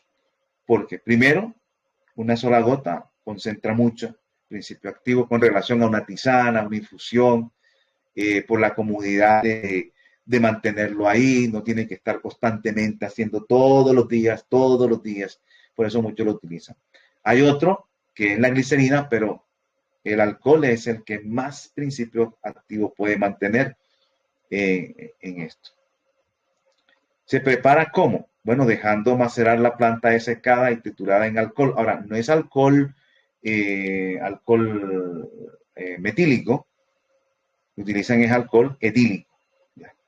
El metílico es el antiséptico que uno utiliza para las heridas. El etílico, bueno, es el que utilizan, la gente consume, pero hay un alcohol etílico aparte que es para tintura. Algunos utilizan, por eso te van a ver que los abuelos utilizaban, por ejemplo, plantas como la coca, la marihuana, y le echaban alcohol aguardiente y lo tapaban y lo utilizaban para las articulaciones. Cuando habían los dolores de las articulaciones, la artritis, les quitaba los dolores. Esa es una tintura. Entonces, también podemos utilizar tinturas externas para afecciones donde podemos utilizar con aplicación externa de las tinturas. Esa es una opción que tenemos. Yo pues prefiero mejor utilizar la glicerina, la tintura para administración interna. Entonces, se prepara dejando macerar la planta desecada y triturada en alcohol a temperatura ambiente durante 2 o 3 días. Si en lugar de la planta desecada se utiliza la planta fresca, ya se llama alcolaturos o alcolaturas, ¿ya? Alcolaturas es planta fresca en alcohol y tintura es planta seca en alcohol. Las tinturas se toman muy diluidas, de 15 a 25 gotas en un poco de agua. Bueno, eso depende también de la planta, de la dosis, de la concentración también del alcohol, porque hay diferentes grados de alcohol, de concentración. 3 veces al día antes de cada comida. Está contraindicada en afecciones hepáticas, en embarazo y en personas en proceso de deshabituación etílica, o sea, que se están, personas que están dejando de tomar alcohol, esas personas no deben de tomarla, personas en embarazo y afecciones hepáticas. Vuelvo y repito, este es digámoslo así, es algo para que usted conozca que es la tintura, pero y vuelvo y repito, podemos mejor reemplazarla por el tema de la glicerina si queremos utilizar algo también para eso. Inclusive la glicerina, si usted mira la glicerina es un polialcohol. No es alcohol etílico como este, pero es un polialcohol. Ya, un polialcohol. Inclusive la gente toma para la diabetes, utilizan para reemplazar el azúcar, me olvidó el nombre, la stevia, por ejemplo, la stevia. Y la gente toma la stevia, es dulce, pero la stevia no es azúcar, pero son polialcoholes. Son polialcoholes. Pero no tienen el efecto que tiene el alcohol etílico sobre nuestro organismo. Entonces la glicerina también son polialcoholes. Y por eso es que ellos extraen esos principios activos también, no como el alcohol etílico, pero también extraen. Y se utiliza más bien la glicerina para preservar también. Las tinturas, en este caso, yo creo que la vamos a utilizar para temas externos, ¿ya? como la árnica, por ejemplo, esta tintura de árnica, que es una planta que se utiliza para los golpes, la podemos utilizar. También se pueden utilizar pues para hacer fricciones por vía tópica. Son formas farmacéuticas. Ya hay otros que son vinos medicinales. Ese sí no lo utilizamos, ¿no? Pero hay personas que esa es otra forma farmacéutica que se utiliza en plantas medicinales, lo utilizan en forma de vino. Igualmente, como les digo, yo este caso no lo utilizo. Hay otras formas que podemos utilizar sin necesidad de meternos a esto. Bueno, estos son los vinos medicinales. También hay jarabes, melitos y pociones. Para la preparación de jarabes se utiliza jarabe simple con un contenido del 64% de sacarosa, al cual se le adiciona tinturas, extractos fluidos, extractos blandos. Bueno, aquí les voy a explicar algo. Hay jarabes que usted puede hacer con chancaca, con panela, ya, en el cual usted va la sacarosa. Los jarabes tradicionales son a base de azúcar, de sacarosa normal, de azúcar blanca, ¿no? Pero nosotros podemos utilizar otro tipo de jarabes a través de la chancaca o panela o a través del mismo, bueno, de ese tipo lo podemos utilizar. Miel de abeja, por ejemplo, se pueden hacer jarabes con miel de abeja. Y le agregan también, hay tinturas o extractos fluidos o extractos blandos. Eso ya va en lo que usted quiera hacer. Yo estoy aquí hablando de manera generalizada de lo que se utiliza en farmacología vegetal. Nosotros vamos a escoger la que nos convenga a nuestros valores, a nuestros principios. Entonces, en principio no precisan agentes conservantes, los jarabes, los melitos y las pociones, especialmente los jarabes, porque la misma sacarosa, el mismo azúcar es un conservante. La sacarosa puede romper, aumenta la presión osmótica y provoca destrucción de las bacterias, por ejemplo, que van a provocar, digamos, una fermentación en el producto. Aunque es aconsejable su utilización. Algunas personas utilizan conservantes para preservar jarabes, pero realmente no precisan de agentes conservantes cuando usted no va a durar años y años almacenado, sino que usted lo va a utilizar muy seguidamente. Ahora, los jarabes son fáciles y agradables de administración y tienen la ventaja de que su sabor dulce enmascara el mal sabor de muchas plantas, por lo que facilita mucho su administración en niños. Los jarabes se dosifican a cucharadas, generalmente de 1 a 2 cucharadas grandes en adultos y de 1 a 2 cucharadas pequeñas en niños 3 veces al día. Aquí vemos un jarabe, por ejemplo, de aloe vera, de sábila, ¿no? Con miel de abeja. Para administrar la sábila, que no es muy agradable para muchas personas. Cuando en lugar de sacarosa se emplea miel, se obtienen los melitos. El jarabe generalmente va con sacarosa, ¿verdad? Con azúcar blanca. Pero cuando ya se utilizan miel de abeja, se obtienen los melitos. Las porciones son similares a los jarabes, pero tienen un menor contenido en sacarosa. Y repito, también podemos utilizar la chancaca o panela o piloncillo en México. También se puede utilizar. Ahora, yo no me voy a dedicar a enseñar estos productos, me voy a dedicar simplemente a las infusiones, pociones, eso es generalmente lo que vamos a tratar. Porque esto ya es otra materia, podemos decirlo así, ya eso podemos decir que es galénica. También están por otro lado los aceites esenciales.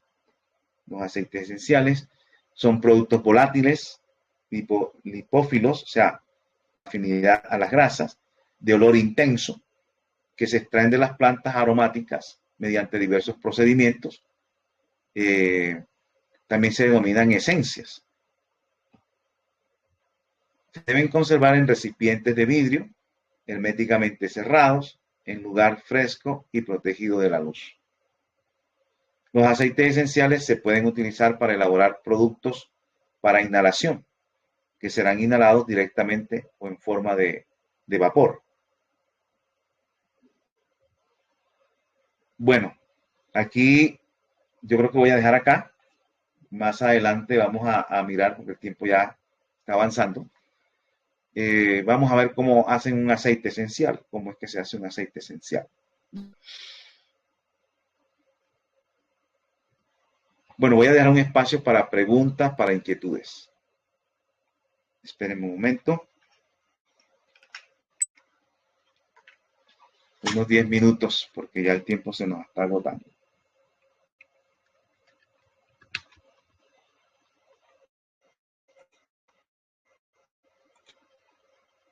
Bueno, ya me pueden, si hay alguna inquietud o pregunta, o miramos aquí en el chat.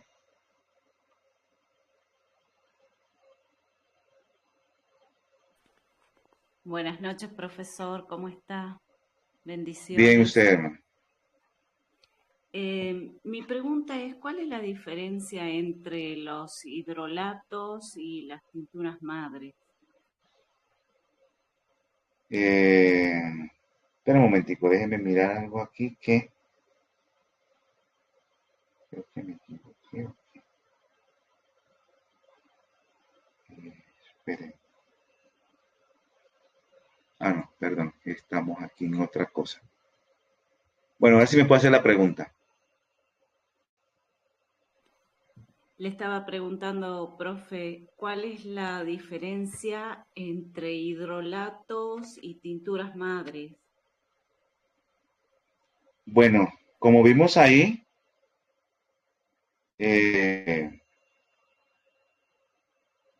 las tinturas están basadas también en alcohol, ¿verdad? Y los hidrolatos ya vienen un poquito acompañados, o sea, es que hay un tipo de preparados donde hay un cocimiento previo, ¿ya? Y lo mezclan con un poquito más de la tintura. Y entonces hacen ese tipo de preparado. Pero generalmente casi tienen la misma situación. Espera un momentico, es que tengo que contestar aquí algo que que es importante. Eh,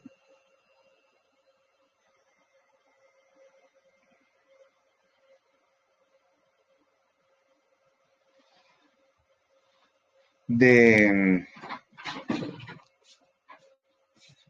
No, ya terminé. Es que pensé, perdón.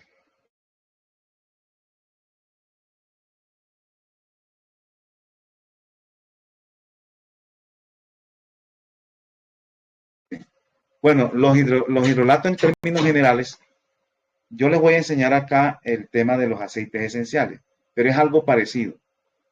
Generalmente ellos se sacan a través de los hidrolatos por medio de aparatos de destilación y es un proceso que se hace y vienen ahí los principios activos, pero también vienen mezclados con el agua, ¿ya? Porque ustedes saben que en el aparato de destilación, lo que pasa es que quise, bueno, voy a tratar de explicarle mejor aquí con la imagen de lo que le iba a mostrar para que entendamos un poquito. Esta es la clase siguiente. Mire, este es aquí. Creo que lo están viendo la imagen, ¿verdad? Bueno, vamos a colocar aquí la imagen aquí. Este es un aparato de destilación. Entonces, aquí esto es calor, aquí un mechero, y aquí se coloca una planta con un solvente que sería agua, ¿ya? Aquí comienza a ebullir y sale vapor. Estamos hablando de los hidrolatos. Entonces, el hidrolato, sale el agua aquí, el vapor de agua, y va trayendo los principios activos también más volátiles acá. Y llegan aquí en forma de vapor. Aquí se le mete agua y esto va lleno de agua. Pero el vapor de agua que viene de acá viene por todo el tubo que tenemos acá y esto se enfría. Esto está frío, esta es agua fría, se mete agua fría por aquí y va sacando el agua por acá. O perdón, aquí entrada de agua, se mete agua aquí y va saliendo el agua por acá. Esa agua fría que se le mete acá va sacando el calor que está aquí metido el vapor de agua y el vapor de agua se vuelve líquido, pero ya trae los principios activos acá y se echa en un recipiente y se recoge. Entonces, esto en algunas plantas se llama hidrolatos. Hidrolatos. Se recogió el agua que trae los principios activos que se extrajo de la planta que está disuelta aquí en el agua. Ese es hidrolato. ¿Ya? Ahora, el caso de los aceites esenciales pero eso depende del tipo de planta. Plantas para hidrolatos y plantas para... En el tema de aceites esenciales son plantas que cuando comienza a hervir rápidamente tienen componentes que se volatilizan rápido. Y esos aceites van a salir primero que el mismo agua. Entonces se va recogiendo aquí el aceite en forma como de vapor y el mismo proceso. Se enfría acá y ese aceite que va volátil se vuelve líquido y a volverse líquido va saliendo por acá y aquí recogen el aceite esencial y lo separan ya de la planta porque es muy volátil ese componente.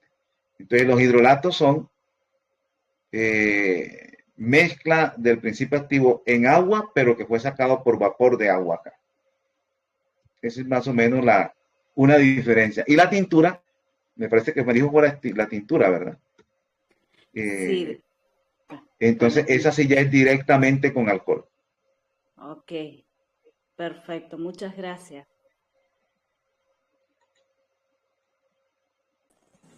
Doctor, buenas noches. Una pregunta. Doctor, la raíz de la ortiga y la de sao palmetto, para uno prepararla, que me han dicho que es muy buena para la próstata, ¿cómo se prepararía? Bueno, primero vienen en formas farmacéuticas ya. Si lo consiguen en forma farmacéutica, pues ya es más fácil. Ahora, ahí hay que mirar, pues, para qué la vamos a utilizar. Usted está diciendo en ese momento que es para la próstata. Me dijo la raíz, ¿verdad? Sí. Bueno, la raíz puede ser en forma de decocción. Cuando es decocción ya vimos cómo es, ¿no? Agua hirviendo, usted echa la raíz ahí. Ahora, hay que mirar qué tipo de raíz, porque yo no conozco la raíz. De las dos no le conozco la raíz. Entonces, si son raíces leñosas, hay que dejarla cocinar un poco más, ¿ya? Para que pueda extraer los principios activos. Si la raíz no es tan leñosa, se deja cocinar, pero no ya 20 minutos, sino unos 5 minutos. Realmente no conozco la raíz, tendría uno que mirar qué tipo de raíz tienen las raíces que están ahí. Pero podía ser, por ser raíz, debe ser en decocción. Ya el tiempo de la decocción varía de acuerdo a qué tipo de raíz tiene, si es muy leñosa o no es tan leñosa. Bueno, doctor, muchas gracias.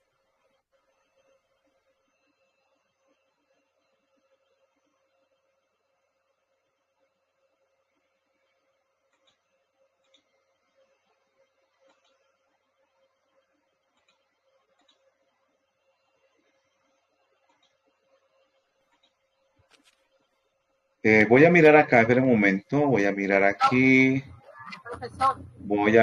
un momento, espérame un momento. A ver si aquí hay alguna... ¿Qué pasa si se hierve junto? Echar la planta desde el inicio junto con agua. Bueno, Como se va calentando, lo que se busca es que en el punto de ebullición la planta llegue y no dure tanto tiempo calentándose, ya, sino que en el punto de ebullición, que es el punto, digamos, más perfecto para que a esa temperatura se salgan los principios activos, pero que no duren tanto en contacto con el calor, porque se pueden desactivar, se pueden descomponer los principios activos. Si dura mucho tiempo, porque él se va calentando, pero no llega al punto de ebullición. O sea, se calienta, pero no llega al punto de ebullición. Y el punto de ebullición es donde ya salen los principios activos de la planta. Mientras tanto están ahí calentándose. Entonces se trata de que más bien en el punto de ebullición se agregue para que ahí automáticamente salgan y no duren tanto tiempo con tanto calor. Eso es lo que se busca. Doctor, ¿y se podría dar el caso que hay raíces que uno las puede machacar? Sí, porque depende. Si usted hay plantas que tienen las raíces no tan fibrosas, otras más que sí, y las puede machacar. De esa manera, pues sale más rápido el principio activo.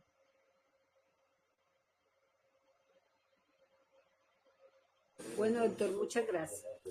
Bueno, aquí hay otra pregunta. Dice, escuché a una persona que se le puede sacar los beneficios a las plantas u hojas secas usando lecitina de soya. ¿Es verdad? ¿Sabe cómo es ese proceso? Primera vez que escucho eso, ¿ya? Utilizando lecitina de soya. La lecitina de soya es un fosfolípido, es grasa. No había escuchado esa parte. No la había escuchado. Puede que bueno, no puedo decir nada porque no conozco ese procedimiento. Cada día se van descubriendo cosas, ¿no? Es un fosfolípido, la lecitina de soya. Pueden ser principios solubles en grasa y pueden salir ahí. Eso depende del tipo de planta, pero realmente no tengo conocimiento.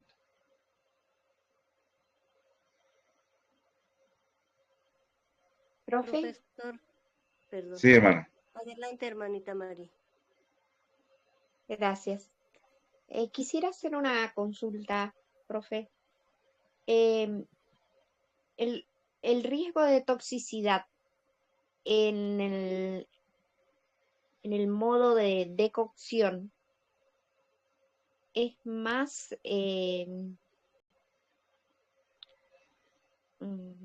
complicado que en una en un Infusión. té, por ejemplo, infusión, perdón. Bueno, eso, el riesgo de toxicidad depende más que todo es de la dosis.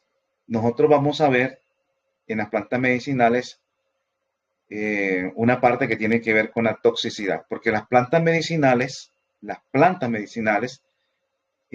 tienen también su riesgo de toxicidad, porque las plantas medicinales no son para usarlas uno todo el tiempo.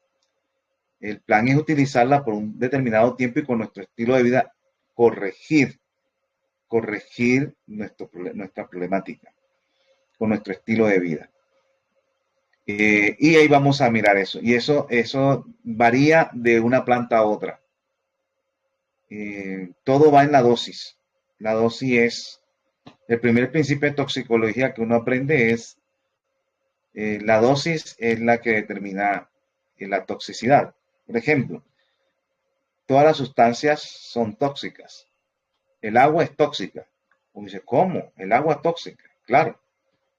Si usted se toma un río entero, va a notar que usted va a tener su grado tóxico. Se puede morir usted. Entonces, porque se ahoga. Entonces, la dosis, este ejemplo, de pronto un poco no tan común, pero ahí identifica o nos muestra cómo la dosis de algo bueno puede llegarnos a nosotros a tener un efecto tóxico. Entonces, como también hay otras cosas que en dosis más pequeñas puede tener su grado tóxico. Entonces las plantas también tienen su grado de toxicidad.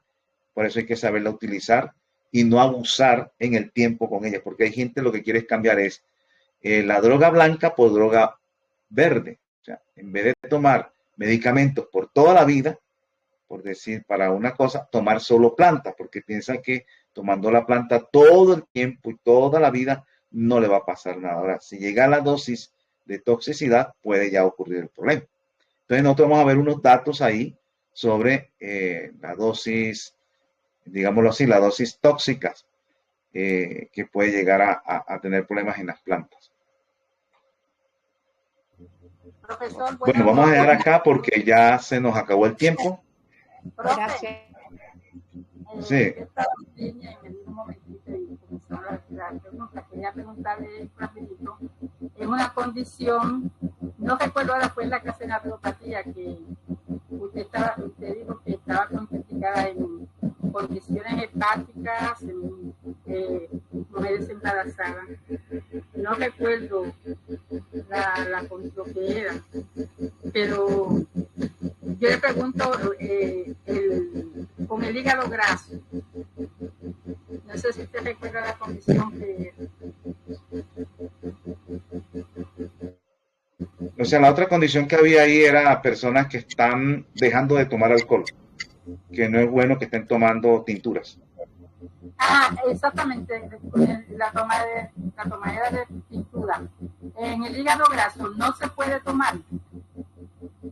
Idealmente no, o sea, todo lo que tiene que ver con el hígado no. Evitarlo mejor. Utilizar otra forma farmacéutica. Ok, gracias. Profesor, buenas tardes. Buenas Quería tardes. ver si usted nos podría enseñar a hacer el alcohol de semillas. Alcohol de semilla. Ajá. Bueno, yo específicamente ese no sé. Las tinturas normalmente pues sí, pero no sé si específicamente el alcohol de semilla y de cuáles semillas. Y como no lo he escuchado, eh, no puedo decirle sí, voy a enseñarle a hacer eso porque no sé. No sé realmente a cuáles semillas son, qué tipo de alcohol son. No sé si será el mismo proceso de una tintura, pero esa parte Sí, pues es no la como para conozco. hacer tinturas. Sí, Sí, para hacer pues tinturas. no es el curso, no es este curso.